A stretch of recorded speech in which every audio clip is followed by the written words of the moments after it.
You're tuning into Black and White Sports on YouTube. The no-holds-barred truth on sports.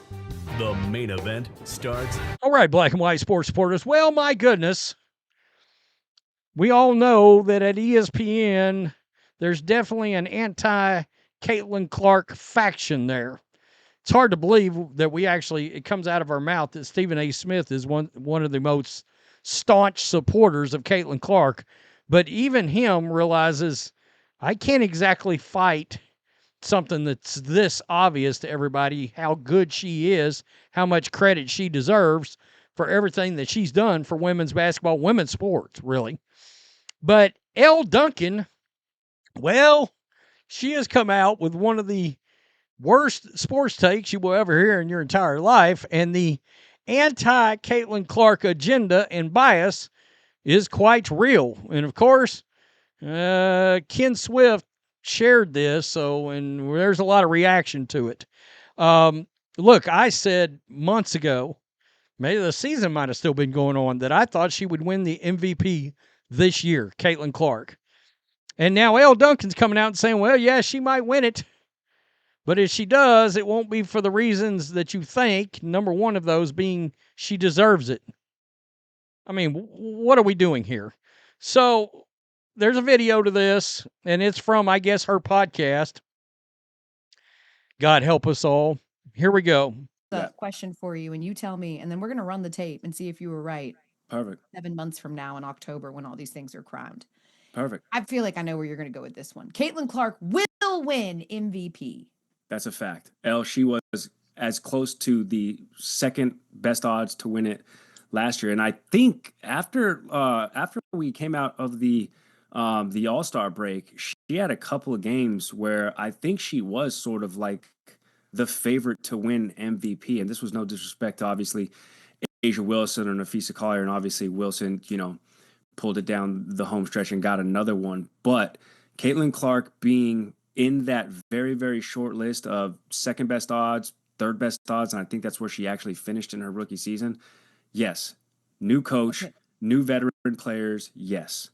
To be clear, there was never a time where she was the favorite to win MVP. There was a time after the All-Star break that she made it an interesting conversation because it was a runaway train for Asia Wilson the entire season. I disagree. Post All-Star break, I mean, Nafisa Collier is the one that finished second, but it became more interesting. It's like when, Jokic is the undisputed guy, and then all of a sudden you see a guy like put together a really great half of the year, Shai Gilgeous-Alexander last year. So then all of a sudden the conversation becomes more interesting, but they took the odds down. I mean, it was Asia Wilson's to lose, but I will say a couple of things. Do I expect Asia Wilson to be Asia Wilson again this year? Yes. But I also know there is such a thing as voter fatigue. They don't like giving anybody MVP 3 times in a row. They barely like to do it 2 times in a row, let alone 3 times in a row. I just don't see it simply because of voter fatigue. Like it just is what it is. I also think that Caitlin was putting it together in such a way last year. They're only going to get better, and now they've got a full off season together. I could 100% see this happen. Okay, so in case you didn't get that exactly, she is claiming that if Caitlin Clark wins the MVP, it won't be because she deserves it, that she played up to most valuable player status. It will be because the voters have decided, well, we're tired of voting for Asia Wilson. Say what? What are we doing now? So she's pre-buffering, all right, an excuse if Caitlin Clark was to win this thing, which tells me that as a hater, she's a little nervous right now that Caitlin Clark could end up taking this MVP. I think we could see something like 22 and 10 as an actual average from Clark, and I'm talking about 10 assists, an actual double-digit assist for the entire season. And look, she had 2 triple-doubles last year. It wouldn't shock me if she has 3 or 4 or 5. When that starts happening, all right, and her team roars into the playoffs, she's going to get real MVP consideration, and she's going to deserve it. But these guys are insulating themselves already. All right. I better do something here. Fire a pre-shot. All right. A pre-shot in the dark to protect myself in case a little straight white girl pulls this off. Look who we're dealing with, ESPN. I mean, there is a very much, let me keep it real, a woke agenda. I mean, that company loves them some Brittany Griner because they got the activist trifecta. Oh, black, woman, lesbian. Look, unfortunately at ESPN, this kind of thing has been real and a real agenda for 6 to 8 years now. Even before the rest of the world lost their minds, they were already heading down into that road. So here we go. They're terrified, making excuses before the season even starts. What did Ken say? And if she won, she would say, I said at the beginning of the season she could win, like she was all on board. She did say that, but she didn't say she would deserve it. Ken, is there any way to report this to the WNBA? Wait, what? I am sure at this point she is doing it for clicks. Report it to the WNBA or Fever. Look, it's crazy this got 17 likes. Look, just because you don't like a sports take, there's no actual, I mean, that's just a bad sports take. That's all it is. I also get confused by that she's doing it for clicks. People don't make videos for people to not click on.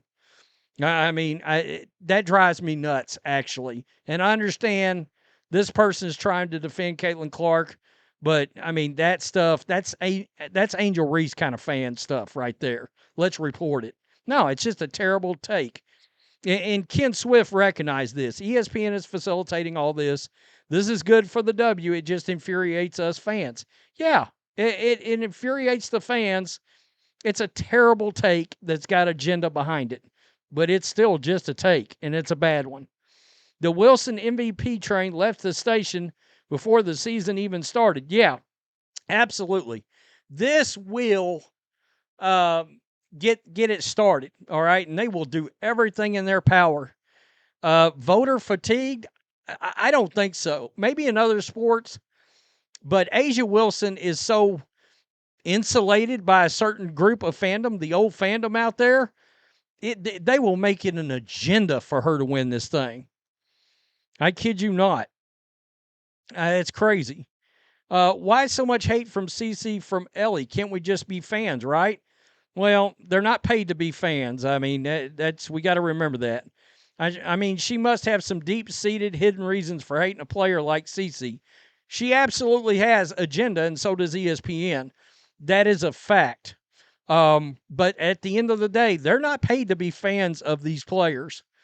None of this matters as long as CC puts up amazing numbers. Fact. Asia Wilson definitely deserved it last year. Her numbers were dominant. As long as CC averages 22 to 24 and 11 to 13 assists a game, she's getting the MVP and deserving of it with no excuses of voter fatigue. Agreed.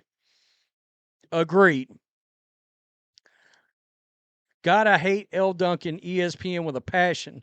Like, grow up. Voter fatigue tells us you hate CC without telling us you hate CC.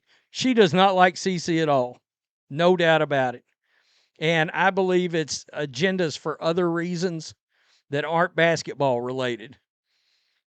I mean, really, we're all waiting for the hater fatigue to finally set in at some point.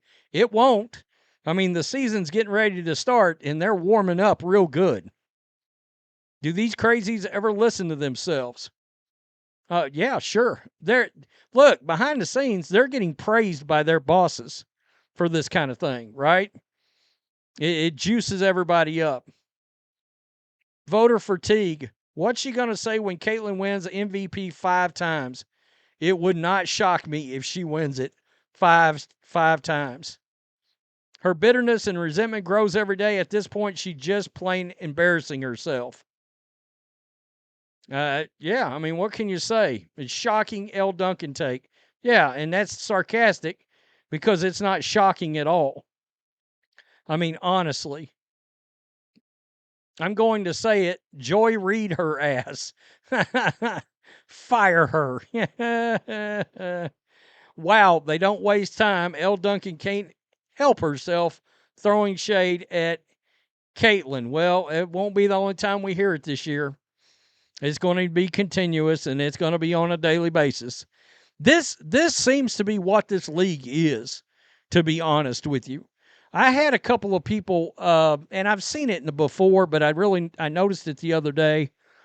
Somebody literally came out in the comments and said they felt like the WNBA drama was more interesting than the actual basketball on the court, because the league just can't.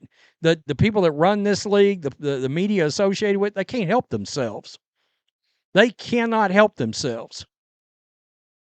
I don't know. Tell me what you think. All we can do is, when they have a terrible take like this, is call it out. That's all we can do. Peace. I'm out. Till next time. Thanks for watching the show. Be sure to like, comment, and subscribe. Be sure to tune in next time on Black and White Sports.